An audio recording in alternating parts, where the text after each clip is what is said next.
Shalom, the water, Wabarakatah, Yahweh, Ba'ashem, Yahushua, Wahab Rakakwadash. Double honors to my leaders, the apostles, the great millstone, and Shalom to the hopeful elect. I'm the brother Lakamar back again, doing the will of Yahweh, Ba'ashem, Yahushua. Lord willing, this lesson be edifying. And in this lesson, I'm going to be going into Iran unveiling their first hypersonic missile. And this is all a part of prophecy because the missiles that are being created by these heathen nations are not being created for no reason. They're being created to destroy Esau kingdom. They're being created to destroy Babylon the Great, aka America. I'm gonna get straight to it. I'm gonna let this video play. Lock in. Get ready. And you see the title, Fattah, which is the name of the missile. Iran unveils its first hypersonic missile. Flank left. 2 times. An unveiling ceremony more than 6 months in the making.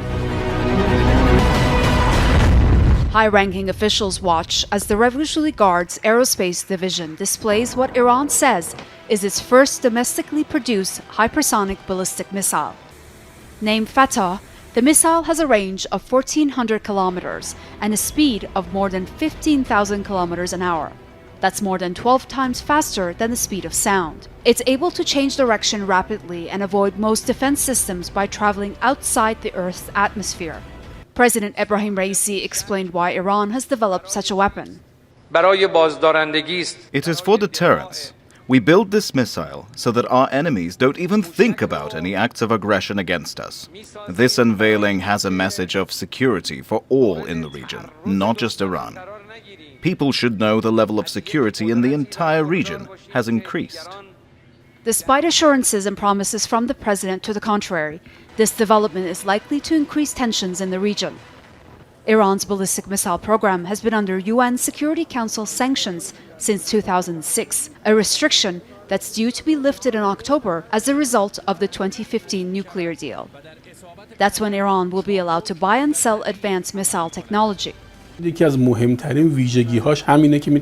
of the most important characteristics of this missile is it can confront defense systems like that of enemies of Iran, like the US and the Zionist regime. Since they have very advanced defense systems, this could have a significant impact on the weapons the Americans are selling specially to regional countries. Iran's ballistic missile program is one of the biggest in the Middle East. It has more than 1,000 short and intermediate ballistic missiles that carry conventional warheads, but they can be converted to carry nuclear ones. That's something officials continue to maintain they're not seeking. While Iran says it has made significant gains in its defensive capabilities over the past 2 years, it's also sought to mend relations with certain countries in the Middle East, mainly Saudi Arabia and Egypt. As officials stress, the development of this hypersonic ballistic missile increases security in the entire Middle East. It's unclear if regional powers will take the same view. Dorsa Jabari, Al Jazeera, Tehran. Yeah, so as you saw, Iran unveiled their first hypersonic missile. Now, a hypersonic missile is a weapon capable of traveling at hypersonic speed, which is very fast.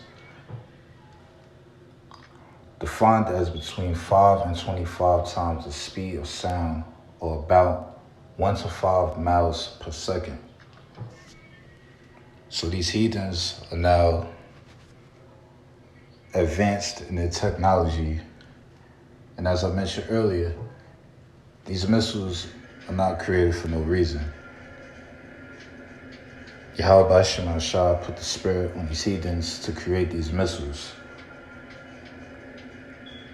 And these missiles are going to be used to destroy. I'm going to get straight to the scriptures.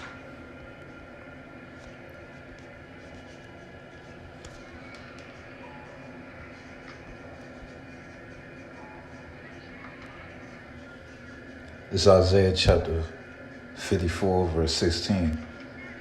Behold, I have created the smith that bloweth the coals in the fire. Now, your ancient smith was someone who was crafty in building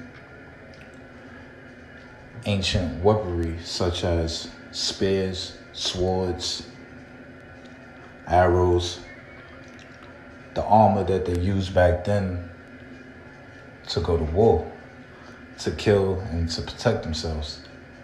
But now the modern day smith are the nuclear lab scientists. So Yahweh Shah created these lab scientists to design these missiles, these nuclear missiles, and that bringeth forth an instrument for his work. And I have created the waster to destroy. So that instrument, that waster, is talking about the missiles. All right, so Yahweh Shah, he blessed these heathens with the knowledge of creating these missiles, and they're going to be used to destroy. They're going to be used to waste Babylon the Great, because this place is going to be a desert once the missiles hit. And you're going to have missiles coming from the other side of the earth. Let's get that real quick. It's Isaiah chapter 13. Get straight to the point. Verse 5, they come from a far country. Matter of fact, let's read verse 4. The noise of a multitude in the mountains, like as of a great people. So the missiles are likened to a great people. And we're going to get that in Revelation 9th chapter. A tumultuous noise of the kingdoms and nations gathered together. The Lord Yahweh Shah mustereth the battle. So it's Yahweh Shah that's gathering, that's bringing these nations together. And you're going to have America allies turn on him. It tells you that in the book of Obadiah. And you're also going to have America enemies shoot off the missiles. Read it on. They come from a far country, from the end of heaven. Even the Lord Yahweh Shah and the weapons of his indignation to destroy the whole land. So these missiles are going to be coming from a far country, from the other side of the earth. You're going to have Russia, China, Iran, Turkey, you name it. All these different nations are going to shoot off missiles. And these are the weapons of Yahweh Shah. This is the weapons of Yahweh Shah and the nation, his righteous anger, to destroy the whole land. Now that whole land is talking about Babylon the Great.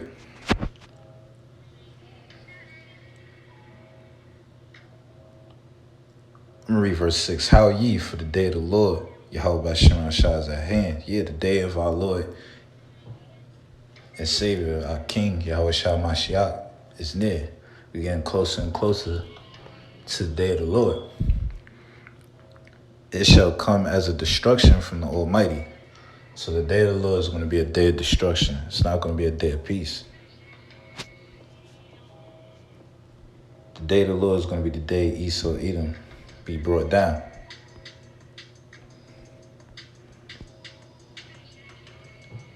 Scriptures tell you in Isaiah, sit on the ground, O virgin daughter of Babylon. There's no throne. Why? Because Yahweh Shah is about to take you out of power. And that's going to be done by violence, by destruction. This is the book of Jeremiah chapter 50, verse 25. It reads, "The Lord Yahweh Shemar Shai opened his armory and had brought forth the weapons of his indignation, going to them thermonuclear missiles. For this is the work of the Lord Yahweh Shemar Shai, power of hosts, in the land of the Chaldeans." So this is the work of Yahweh Shemar Shai. He put the spirit on these heathen nations to build these missiles, and they're going to be used to destroy. This is the work of the God of Israel. Israel consists of so-called Negroes, Latinos, Native American Indians, along with the Israelite fauna scattered. In the land of the Chaldeans, the modern-day Chaldeans, are the elite banking families who are the rulers of the earth.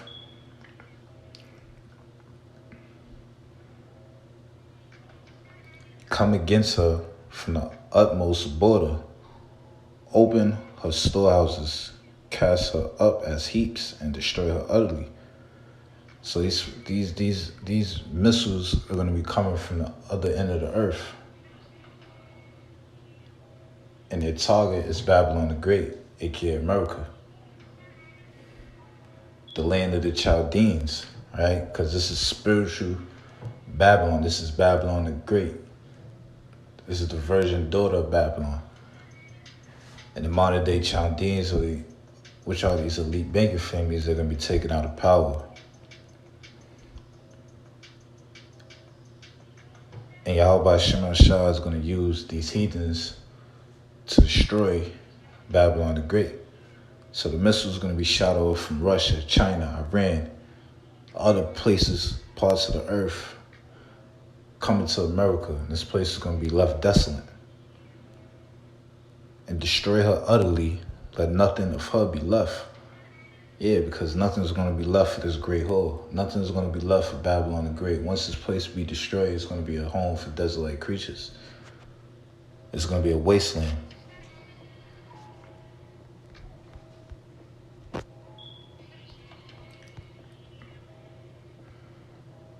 This Revelation chapter 9, verse 16, the number of the army of the horsemen was 200,000. So the missiles are likened unto horsemen.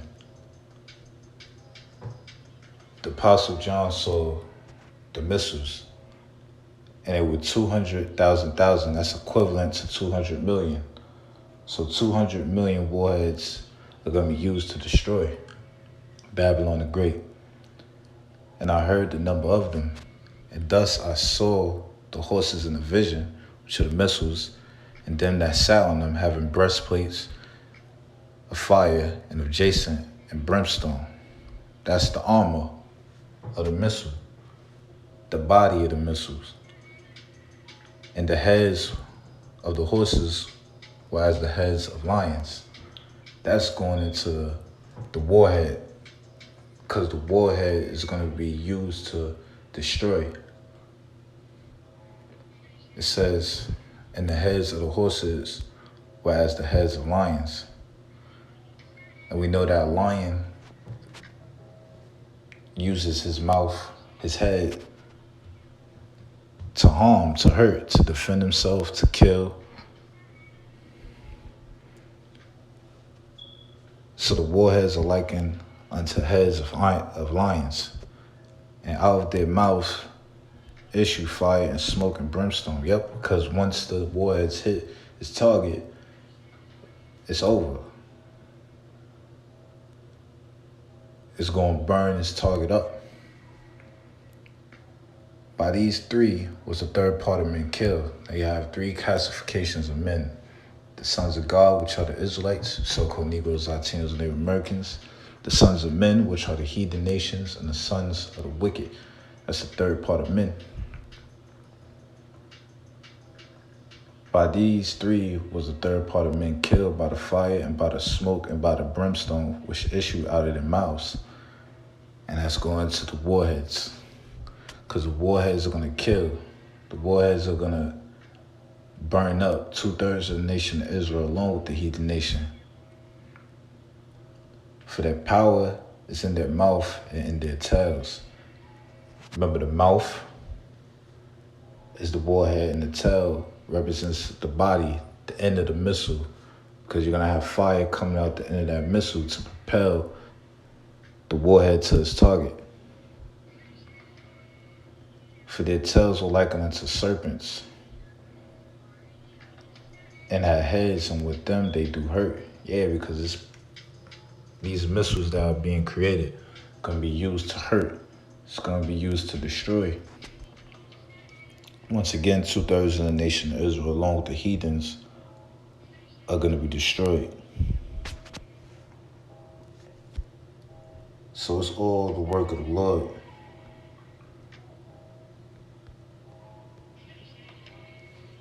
That he's the one that's giving the heathen the knowledge. Because the scriptures tell you, man's goings are of the Lord. I started off with Isaiah 54:16. The Lord created the smith that blew up the coals in the fire. And these are the weapons of the Lord. And it's going to be used to destroy it. This is Joel chapter 3, verse 9. And it reads, proclaim ye this among the Gentiles of the heathen nations. Prepare war. War is going into World War III. And we see that the River Euphrates is dried up. So war is being prepared. And that's going to be the battle stage. That's going to be the battlefield where the heathens pop it off and go to war with one another. And simultaneously, Yahweh Shah going to return, and the Most High is going to put the spirit on the heathens to try and fight Yahweh Shah, but they're going to lose badly. You can read about that in 2 Ezra 13 chapter. Wake up the mighty men. Let all the men of war draw near. Let them come up. Beat your plowshares into swords and your pruning hooks into spears. Let the weak say I am strong. And plowshares and pruning hooks are used for agriculture, for farming. And these nations were once known for that. They were known for farming. You get your goods from these other nations, but now they have high technology that's capable of destroying a nation. You see, Iran, they got their first hypersonic missile, the Fattah. And that missile is going to be used to destroy Babylon the Great. And it's back then, you had to be a fool to go against America because America was the biggest bully. But now these nations, they're not playing. They're ready for war, and wars are going to happen. And this is all future prophecy. Assemble yourselves and come, O ye heathen, and gather yourselves together round about. Thither cause thy mighty ones to come down, O Lord Yahweh Ba'ashem Hashah. So the nations are being gathered. The mighty ones are the angels. Let the heathen be awakened and come up to the valley of Jehoshaphat, which is Yahweh Shaphat, the Most High's judgment. Yahweh's judgment. He's going to judge the heathen for what they have done to the nation of Israel.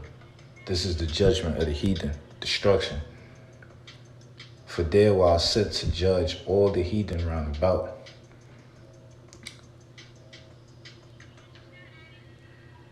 Put ye in the sickle, for the harvest is ripe. Now, a sickle is used for gathering crops, for cutting grain, looping or trimming. And the harvest is ripe, meaning the harvest is ready. And what is that harvest going to? The harvest is going to the end of Esau, Edom world, his age, the society that we're in, this wicked kingdom. Now the harvest is a process of a period of gathering crops. So the harvest is ready. Let's get that real quick. Matthew.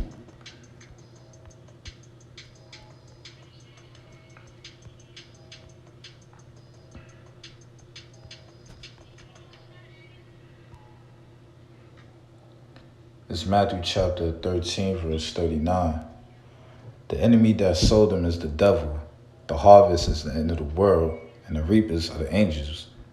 So the harvest is the end of Esau Edom's kingdom. And that's coming in the near future. Well, willing it be sometime this year, next year. We gotta get out of here. Back at Joel chapter 3, verse 13. Put ye in the sickle, for the harvest is ripe. Come get you down, for the press is full. The fats overflow, for the wickedness is great. Multitudes, multitudes in the valley of decision. For the day of the Lord Yahweh is near in the valley of decision. So the day of the Lord is coming very soon. Prophecies are coming to pass, and Esau Edom is about to be taken down. But I'm going to end here, Lord willing. This lesson was edifying. With that being said, shalom.